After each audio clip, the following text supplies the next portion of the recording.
भारत में हमनी के सबसे उत्तरी राज्य के बात करी जा तो भारत के सबसे उत्तरी राज्य का है लेह लद्दाख। भारत के सबसे पहले जम्मू कश्मीर रहला। एकरा के 370 धारा 370 और 35 से हटैला के बाद एकरा के लेह लद्दाख और जम्मू कश्मीर दू राज्य में विभाजित कर दिया गई। दू राज्य में विभाजित कर गई तो हमनी के ये सबसे उत्तरी राज्य हो गई लेह लद्दाख। सबसे उत्तरी राज्य लेह लद्दाख। सबसे उत्तरी राज्य जो लेह लद्दाख बा एमे सबसे उत्तरी बिंदु भी है ओकरा के का कहें जा हमनी के इंदिरा कॉल। का कहें जा इंदिरा कॉल कहनी जा। ठीक बा इंदिरा कॉल कहनी जा। सबसे उत्तरी बिंदु इंदिरा कॉल। जम्मू कश्मीर में 3 गो पहाड़ पावल जाली सब। पहला काराकोरम। पहला कौन? पहला काराकोरम पावल जाले। दूसरा जो पहाड़ दिया वो लद्दाख लद्दाख। ओकरा बाद से अगर बात करी जाए तो हमनी के का पावल जाले जास्कर। का पावल जाले जास्कर। ओकरा बाद का पावल जाले पीर पंजाल पावल जाले। माने 4 गो पहाड़ी पावल जाली सब। अगर हे साइड में देखल जाए तो एजा कैलाश पर्वत भी है। बोले बाबा जहाँ डमरू बजावस वो कौन रहे? कैलाश पर्वत रहे। कैलाश पर्वत में ही एगो निकलल भी है मानसरोवर झील आ ओही में एगो हिमनद भी है ग्लेशियर जना के नाम है सनख्वाब हिमनद। वही से सिंधु नदी के उद्गम स्थल है। सिंधु नदी हेजा से भारत में प्रवेश करेले। ठीक बा। हमनी के सबसे पहले जम्मू कश्मीर के बारे में जानत हैं कि 4 गो पर्वत भी है। कौन कौन? काराकोरम लद्दाख पंजाल। कौन कौन? काराकोरम लद्दाख जास्कर पीर पंजाल। कौन कौन? काराकोरम लद्दाख जास्कर और पीर पंजाल। ये 4 गो पर्वत हमनी के जान लेनी जा। 4 गो पर्वत के बाद अगर पूछी कि जम्मू कश्मीर में दर्रा किसे कहते हैं?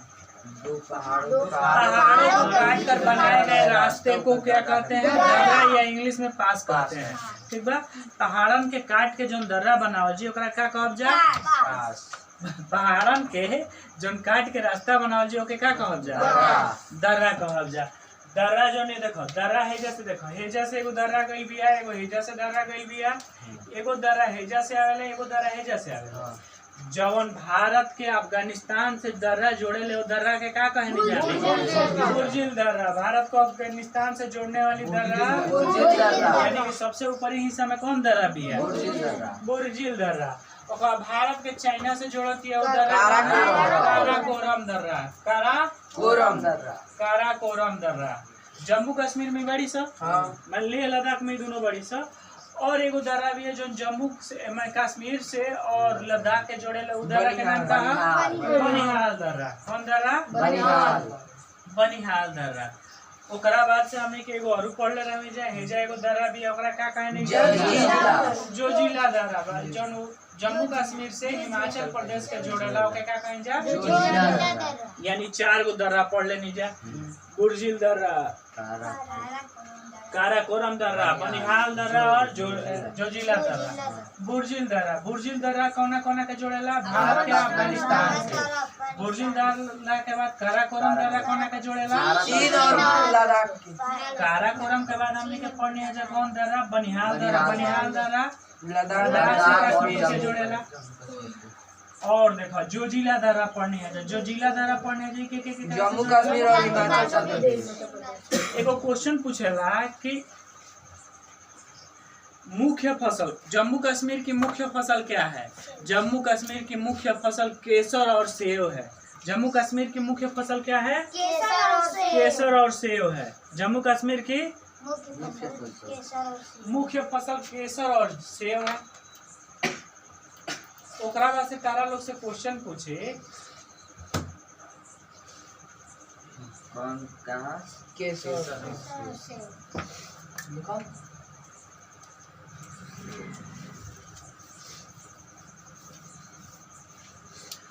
जम्मू कश्मीर के भारत में कौना तरीका से मिलावल गई रहे? जम्मू कश्मीर के भारत में विलय पत्र के द्वारा मिलावल गई रहे। राजा हरि सिंह राजा रहलन। राजा हरि सिंह का कहलन कि राजा एक्चुअली पाकिस्तान जब पाकिस्तान अलग देश बनल तो का कहलन सब पहले ही तो मकार हवन सब तो वजह से कैलन सा ओजा ओकरा बाद से कबीले जौन बड़ी सा उ कबाली के भेष में अइलन सा एजा भारत में। और एजा अइला के बाद से लगलन सा सैनिक रहलन सा कबाली के भेष में, और वो आके एजा के जम्मू कश्मीर के लोगन के मारे लगलन सा, मार पीट के जगह पर कब्जा करे लगन सा। कब्जा करत करत अभी राजा हरि सिंह जब तक सोचत रहन कि हम कुछ ऐसा उपाय करी, राजा हरि सिंह भरसक कोशिश कैलन लेकिन उपार ना पैलन, तो भारत से मदद मांगे चल गइलन। कहल जाला कि जब भारत आजाद भइल तब रियासत बहुत सारा रही सब, तो अंग्रेज पहले ही नियम बनैले रहलन सब कि रियासतन के तू जबरदस्ती अपना में ना मिलेब, रियासत अगर अपना स्वेच्छा से भारत में मिलल चाहते तो के भारत में मिला लिया। ये आधार पे बहुत सारा राज्यों के वल्लभ भाई पटेल मिलेलन, यही से उनका के भारत के बिस्मार्क कहल जाला। बिस्मार्क जर्मनी के रहे, वो जर्मनी के एकीकरण कैलक, वही तरह भारत के एकीकरण सरदार वल्लभ भाई पटेल कैलन, उनका के भारत के बिस्मार्क कहल जाला। तो जब ये एकीकरण करत रहलन तो 3 गो रहलन सर, जैसे हैदराबाद के निजाम रहे, हैदराबाद के निजाम, ओकरा बाद से जूनागढ़ के निजाम, और एजा जम्मू कश्मीर के राजा, ये तीनों कहलन से कि हम भारत में ना मिलब। हैदराबाद वाला के तो मन रहे कि हम पाकिस्तान में चल जाए, जूनागढ़ वाला भाई कहलस कि हम कहाँ चल जाए, पाकिस्तान में चल जाए। लेकिन जम्मू कश्मीर वाला का कहलस कि हम अलग राज्य रहब, अलग देश रहब। हरि सिंह जब लेकिन पाकिस्तान वाला मारे पीटे शुरू कैलन तो हरि सिंह के बुद्धि खुलल। और शेख अब्दुल्ला उनकर वजीर रहे, बड़ी मौका परस्त रहे, इंगरा के भरमैले रहे। उ का कैलस, उहो चाहत रहे कि लड़लस आ ओकरा बाद से सटस, ओकरा बाद हम जाके मुख्यमंत्री डिक्टेटरशिप अपने मजा ले। अब का कैलन कि राजा हरि सिंह कहलन नेहरू से मंगलन, तो नेहरू रहलन फेरा में कि हम तो यही तरह जम्मू कश्मीर के चलतनी, हम सैनिक भेज देते, बाद में हमरा में मिल जाइए। तो सरदार भाई बोला पटकल ऐसे कैसे ही मिल जाइए, मौका आयल में पहले साइन कर कि भारत में तू मिलब, तब वो जो साइन करावल जाला। लेकिन जल्दी जल्दी इतना जल्दी रहे कि अपन जल्दी जल्दी में काम करा, तब विलय पत्र में साइन करावल जाए, उसमें बहुत सारा प्रावधान शेख अब्दुल्ला जोड़ दिया। शेख अब्दुल्ला बहुत सारा प्रावधान जो के जम्मू कश्मीर के विशेष राज्य के दर्जा तक दिवा दिलस। ओकरा तहत ओजा के विधान परिषद 6 साल के होके विधान परिषद, ओकर अलग झंडा होके, नियम कानून बड़ी खतरनाक रहे। ओजा खतरनाक ई नियम रहे कि ओजा अगर तू कश्मीर के लड़की बाड़ू तो तू चल जीबो ओजा, पाकिस्तान के लड़का से अगर शादी कर लेबू तो पाकिस्तानी लड़का के नागरिकता मिल जाई, लेकिन भारत में कोनो भी राज्य के लड़कन से बियाह ना कर सकेला। ठीक। दूसरा नियम रहे कि भारत के कोनो भी व्यक्ति जाके ओजा कोनो काम ना कर सकत रहल, ओजा कमा ना सकत रह, ना तू घर बनवा सकत रह, ना तू जमीन खरीद सकत रह।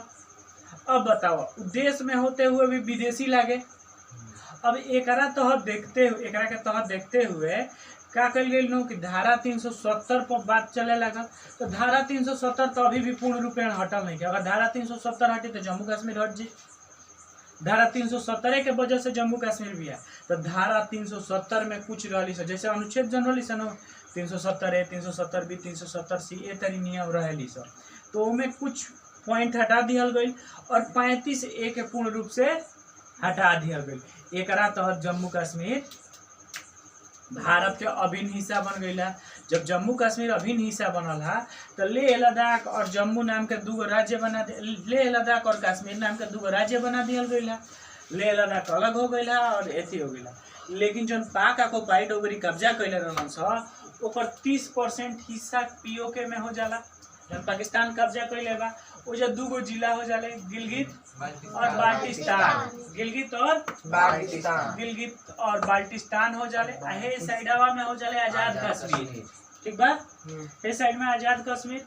हेने चल जीबो तो तार का हो गई लद्दाख हो गई। हेजा हो गई कश्मीर, हेजा का हो गई कश्मीर। और देखो ये क्षेत्रवा पर चीन वाला कब्जा कर ले रहन स, ओकरा के अक्साई चीन कहलन स। 10% हिस्सा पर एकनी के कब्जा बा और 30% हिस्सा पर एकनी के कब्जा बा। 40% हिस्सा क्या कर ले रहन स, कब्जा करन स। 60% हिस्सा हमनी के लगे बा। ठीक। अब देखो काराकोरम पर्वत जौन हिया, काराकोरम जौन पर्वत हिया उ ट्रांस हिमालय के हिस्सा हिया। ट्रांस हिमालय किसे कहते हैं? ट्रांस हिमालय किसे कहते हैं बताओ?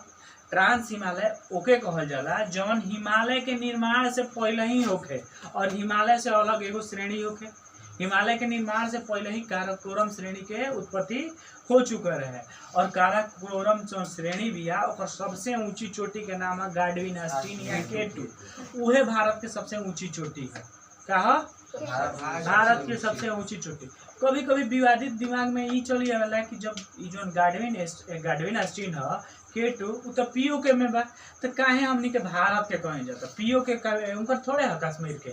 जहिए मूड बनी तहिए चढ़ के उनका से छीन लिहल जी।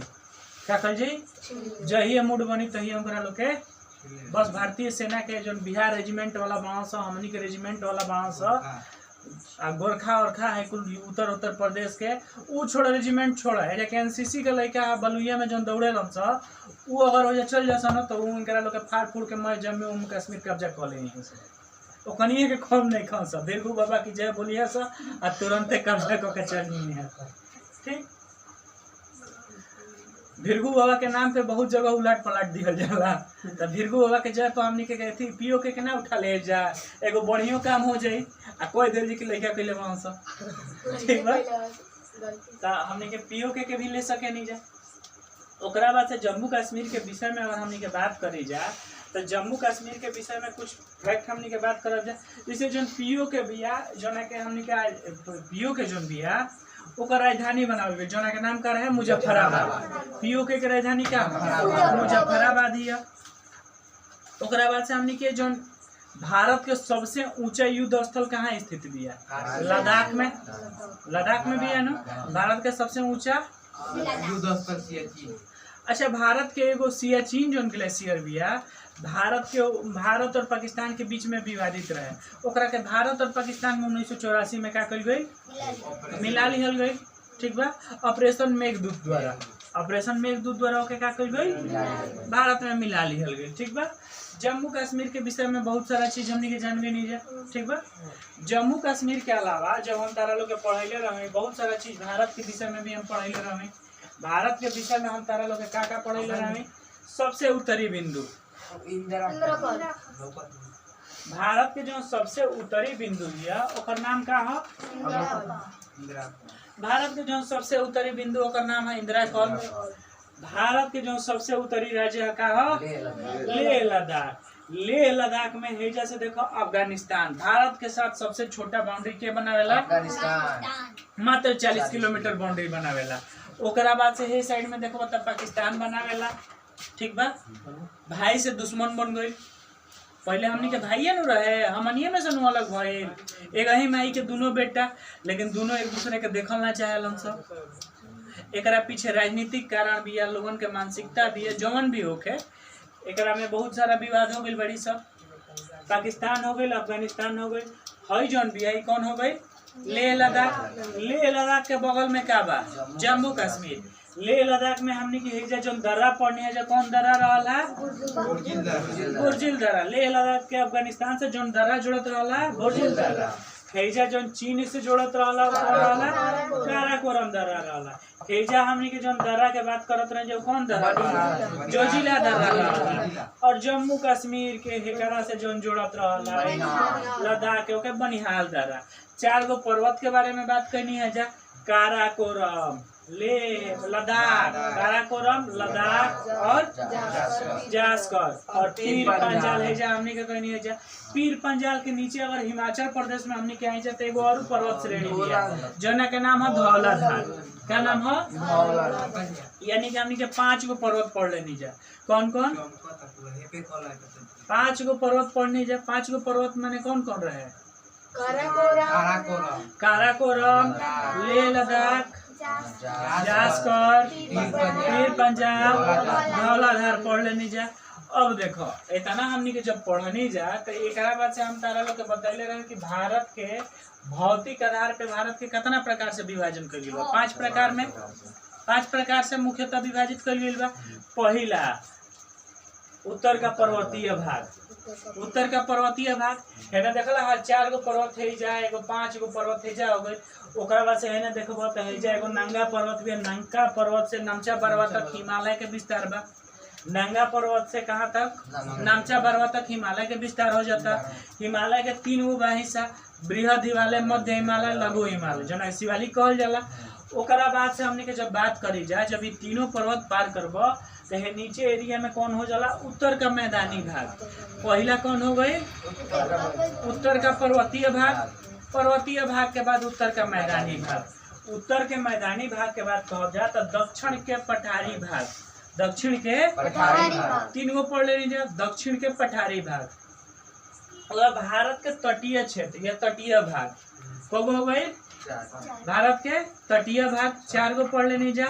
और भारत के द्वीपीय भाग, भारत के द्वीपीय भाग कब हो गए? 5 गो। पहला भारत के पर्वतीय भाग, दूसरा उत्तर का मैदानी भाग, तीसरा भारत का पठारी भाग, चौथा भारत का तटीय भाग, पांचवा भारत का द्वीपीय भाग। भारत का द्वीपीय भाग। भारत के भौतिक विभाजन के आधार पे 5 भाग में बांटल गई बा। वैसे एगो मरुस्थलीय भाग जौन थार के रेगिस्तान बा, एकरो के केहू जोड़ लेला तो ओकरो के हमनी के जोड़ लियल जा, 6 गो हो गई। भारत के भौतिक आधार पे कौन तरीका से विभाजित कर गई बा? उत्तर का पर्वतीय भाग, उत्तर का मैदानी भाग। उत्तर के मैदानन के निर्माण गंगा, ब्रह्मपुत्र और सिंधु नदी से भइल बिया। सिंधु नदी और गंगा नदी और ब्रह्मपुत्र नदी जौन माटी बहा के ले आवेली सो ओकनी से उत्तर के मैदानी भाग के निर्माण भइल बा। मैदानी भाग में भी 2 प्रकार के होले, एगो होले खादर, एगो होले बांगर। नवीन जलोढ़ मिट्टी, जल द्वारा बहा के लावल गई नयकी मिट्टी के क्या कहे जा? खादर। और नदी द्वारा बहा के लाई गई पुरानी मिट्टी को बांगर कहते हैं। अब देखो क्या होला, जौन खादर मिट्टी बिया, जौन खाल खाल जगह बिया, जौन उत्तर के मैदान में खाल बोला न खाल जगह, तो खाल जगह में माटी ले ले बहा अथी करे ले, नया नया जमीन ले आवे ले, आ फिर ओके बहा ले जाले, फिर नया ले आवे ले, तो खादर रहेला। लेकिन बांगर वाला क्षेत्र ऊँच होला तो बार बार जो माटी के टीला ना लगा पावेले, ठीक बा, तो उ तरह के बांगर हो जाला। ओकरा बाद से हमनी के पढ़ब जा, जैसे पर्वत से नीचे ही बनू तो एगो जौन मिट्टी होले, बड़े बड़े पत्थर के टुकड़ा, छोटे छोटे जौन टूटी है सब बड़े बड़े पत्थर के टुकड़ा, ओकरा के हमनी के भाबर कहे नी जा, ठीक बा। भाबर के नीचे अइबा तो तराई, तराई के नीचे अइबा तो कौन हो जाई? खादर बांगर हो जाई। माने भाबर, खादर, भाब, ओकरा सबसे पहले पर्वतीय भाग, पर्वतीय भाग के बाद भाबर, भाबर के बाद तराई, और तराई के बाद मैदानी भाग। मैदानी भाग, मैदानी भाग में कौन चीज हो जाई? खादर और बांगर हो जाई। ओकरा से हमनी के दक्षिण के पठार पढ़ब जा, तटीय भाग के बारे में बात करब जा, ओकरा से द्वीपीय भाग के बारे में बात करब जा, ओकरा बाद से हमनी के का पढ़ब जा? मरुस्थलीय भाग के बारे में बात करब जा, ठीक बा। तो भारत के भौतिक विभाजन कोना कोना आधार पे कगो भइल बा? भौतिक विभाजन के आधार पे भारत को कितने भागों में बांटा गया है? भौतिक विभाजन के आधार पे भारत को 6 भागों में बांटा गया है। पहला उत्तर का पर्वतीय भाग, पहला उत्तर का पर्वतीय भाग, दूसरा उत्तर का मैदानी भाग, तीसरा भारत का तटीय भाग, तीसरा चौथा भारत दक्षिण का पठारी भाग, तटीय भाग, और 5वां द्वीपीय भाग। पहला पर्वतीय भाग, दूसरा उत्तर का मैदानी भाग, तीसरा पठारी भाग, चौथा तटीय भाग, 5वां द्वीपीय भाग। 5 गो। और एक्स्ट्रा एगो जो हमनी के मरुस्थलीय पार्ट के भी हमनी के जोड़ लीजा, तो भौतिक विभाजन के आधार पे 6 पार्ट में हमनी के भारत के पढ़ब जा। ओकरा बाद से भारत के बारे में हम कुछ क्वेश्चन बतैले रही कि भारत के सबसे उत्तरी बिंदु इंदिरा कौन, भारत के सबसे दक्षिणी बिंदु भारत के सबसे पूर्वी बिंदु भारत के सबसे पश्चिमी बिंदु, भारत के सबसे दक्षिणतम बिंदु इंदिरा पॉइंट। देखा लोग हई जो दक्षिणी बिंदु है, लेकिन हई एकरा से नीचे बाकी ना, तो भारत के सबसे दक्षिणतम बिंदु ई हो जाई। लेकिन ये सुनामी जब लहर आई तो ये डूब गई भी है। लेकिन भारत के ये ओकरा से कन्याकुमारी के हम का तारा लोग बताइले रहने कि एकरा के केप ऑफ कैमोरिन भी कहल जाला। केप कौन चीज के कहल जाला? केप के हिंदी में अंतरिक्ष कहल जाला। जमीन के वह छोटी सी स्थलाकृति, जमीन की वह छोटी सी स्थलाकृति जिसका मुख चौड़ा हो, 3 ओर से पानी से घिरा हो, उसे क्या कहेंगे? केप। क्या कहेंगे? केप कहेंगे। जमीन का ऐसा भाग जो तीन ओर से पानी से घिरा हो और मुंह चौड़ा हो उसको क्या कहेंगे। और केपवा के मुहवा तनी सिकुड़ जाला और लंबैया बढ़ जाला ओकरा के क्या कहेंगे, पेनिनसुला। जमीन का ऐसा टुकड़ा जो तीन ओर से पानी से घिरा हो और उसका मुंह क्या हो, सकरा हो, उसे क्या कहेंगे, पेनिनसुला। पेनिनसुला या प्रायद्वीप कहल जाए, ठीक बा, प्रायद्वीप कहल जाए। प्रायद्वीप किसे कहते हैं, तीन ओर से पानी से घिरे स्थलाकृति को प्रायद्वीप कहेंगे। बड़ होला कि छोट होला, बड़ होला। और केप का होला, छोट होला। केप के बड़ा रूप हो जाला प्रायद्वीप, ठीक बा। केप ऑफ कैमरून भी कहल जाला। एजा केकर समाधि स्थल बा, विवेकानंद के स्थान। विवेकानंद रॉक कहाँ बा, कन्याकुमारी में बा, ठीक बा। ओकरा बाद से हमनी के पढ़े रहे कि भारत के उत्तर से दक्षिण की लंबाई, भारत के उत्तर से दक्षिण लंबाई 3214 किलोमीटर हो गए। कितना रहे भारत, 3214। भारत के उत्तर से दक्षिण तक के लंबाई रहे 3214 किलोमीटर। भारत के उत्तर से दक्षिण लंबाई कितना रहे, भारत के उत्तर से दक्षिण लंबाई कितना रहे, भारत के पूरब से पश्चिम की लंबाई कितनी थी, 2933। भारत के उत्तर से दक्षिण की लंबाई कितना रहे, सॉरी, पूरब से पश्चिम लंबाई कितना रहे, उत्तर से दक्षिण लंबाई कितना रहे। भारत के टोटल एरिया किसे कहते हैं, कोनो घर में जितना सामान आके जाओ है एरिया होला। तो भारत में जितना माल मटेरियल बा ओकरा के का कह दे जा, भारत के जितना माल मटेरियल हटा दे ओकरा के का कहल जा, भारत के क्षेत्रफल का। तो भारत के क्षेत्रफल कितना बा, 32,87,363 किलोमीटर, स्क्वायर किलोमीटर, ठीक। 32,87,363 स्क्वायर किलोमीटर।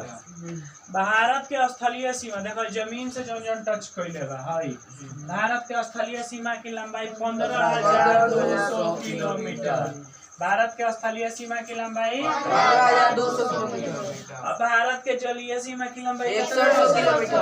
भारत की जलीय सीमा की लंबाई 6100 किलोमीटर। और द्वीपों सहित है, दोनों द्वीप पर कि ना, तो द्वीपों सहित भारत के जलीय सीमा की लंबाई 7516 किलोमीटर, ठीक, 7516.16। यानी कि भारत के उत्तर से दक्षिण लंबाई कितना हो गई, 3214 किलोमीटर। पूरब से पश्चिम लंबाई 2933। भारत के टोटल क्षेत्रफल 87,363 स्क्वायर किलोमीटर, ठीक। ओकरा बाद से भारत के जलीय सीमा हमनी के बात कर रहे हैं 6100 किलोमीटर। भारत के स्थलीय सीमा 15,200। द्वीपों सहित स्थलीय सीमा 16.16। भारत के पड़ोसी देशों का नाम, भारत के पड़ोसी देशों का नाम बात करें तो भारत के पश्चिमी पड़ोसी देश कौन है, पाकिस्तान और अफगानिस्तान। अफगानिस्तान भारत से बहुत कम टच करेला, 40 किलोमीटर। ओकरा बाद से अगर उत्तर में बात करी जाए तो कौन हो जाए, चाइना। चाइना के नीचे नेपाल, नेपाल का भूटान, यानी 4 गो पहले जल्दी जा, पाकिस्तान, अफगानिस्तान, चाइना, नेपाल और भूटान। 5 गो कौन कौन, पाकिस्तान, अफगानिस्तान, चाइना, नेपाल, भूटान। ओकरा बाद म्यांमार, ओकरा बाद बांग्लादेश। बांग्लादेश भारत के साथ सबसे ज्यादा सीमा बनावेला। क्वेश्चन पूछे कि भारत के साथ कौन सा देश है जो सबसे ज्यादा सीमा बनाता है, तो बांग्लादेश भारत के साथ सबसे ज्यादा सीमा बनाई और सबसे कम सीमा अफगानिस्तान बनाई। अगर हमनी के सजावे के आ जाई कि कौन माने पहले कौन बनाई, दूसरे कौन बनाई, तीसरे कौन बनाई, तो भारत के साथ सबसे ज्यादा सीमा बनाई बांग्लादेश। सेकंड नंबर पर के बनाई चाइना। थर्ड नंबर पर के बनाई पाकिस्तान। फोर्थ नंबर पर के बनाई नेपाल। फिफ्थ नंबर पे म्यांमार। फिफ्थ नंबर पे भूटान और अफगानिस्तान 7th नंबर पे हो जाए। ओकरा बाद से हमनी के बात करी जा कि देखो जलीय सीमा कौन कौन देश बनावेले। जलीय सीमा श्रीलंका और मालदीव बनावेले। भारत के साथ जलीय सीमा श्रीलंका और भारत के साथ स्थलीय सीमा कौगो देश बनावेले। कौन कौन? पाकिस्तान, अफगानिस्तान, भूटान, म्यांमार और बांग्लादेश। ठीक बा। जलीय सीमा श्रीलंका और और तारा लोग के का बतैले रहे भारत के उत्तरी सीमा सॉरी पश्चिमी सीमा भी है पाकिस्तान बनावेले। पाकिस्तान के भारत से अलग करे वाला लाइन के का कहे नहीं जा रेड क्लिफ रेखा। रेड क्लिफ खाच दियलन हेजा से हेजा हेजा से हेजा। तो एगो पूछी कि भारत के पाकिस्तान से अलग करे वाली सीमा रेखा के नाम रेड क्लिफ। तो भारत के बांग्लादेश से अलग करे वाली सीमा रेखा भी तो रेड क्लिफ नु को चले रहलन। तो कौन रेखा? रेड क्लिफ रेखा। भारत के पाकिस्तानों से रेड क्लिफ अलग करी है। अब ये बांग्लादेश के करी बांग्लादेश बतैले रहे कब आजाद हुई रहे 1971 में। 1971 में उस समय भारत के इंदिरा गांधी प्रधानमंत्री कहानी बतैले रहे तारा लोग के बॉर्डर फिल्म वाला। ओकरा बाद तारा लोग के बांग्लादेश के बारे में हमने के जान गए नहीं जा मुक्ति मोर्चा के उजा सरकार बन रहा है। ओकरा बाद हमने के पढ़ले रहे जा कि उत्तर भारत के दक्षिण भारत से अलग करे वाला पर्वत श्रेणी का कहा।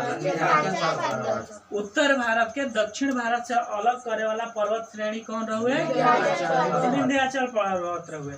ओकरा तारा लोग के एगो और क्वेश्चन बतैले बानी कि भारत से कर्क रेखा होके गुजरेले। पृथ्वी पे 23.5 डिग्री उत्तरी रेखा के का कहें जा? पृथ्वी पे 23.5 डिग्री उत्तर अक्षांश के हमने के कहें जा कर्क रेखा। और कर्क रेखा ही भारत के कौगो राज्य से गुजरेले?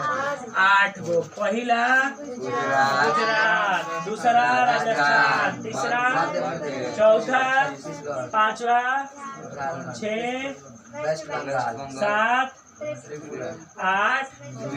पहला दूसरा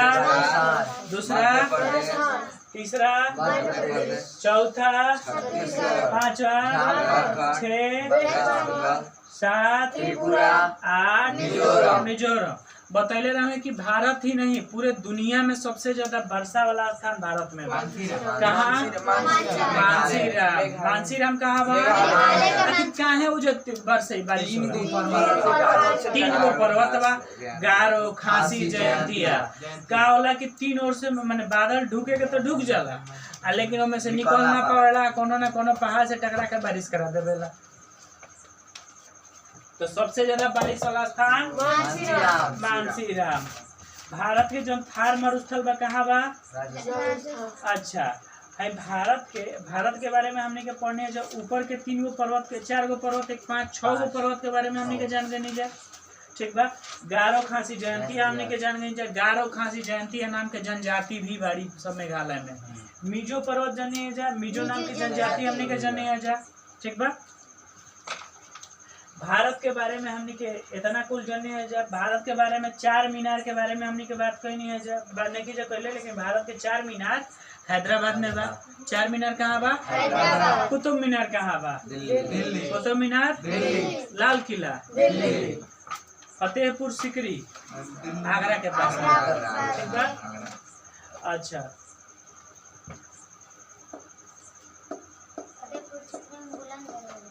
हाँ बुलंद दरवाजा भारत का सबसे बड़ा दरवाजा। अच्छा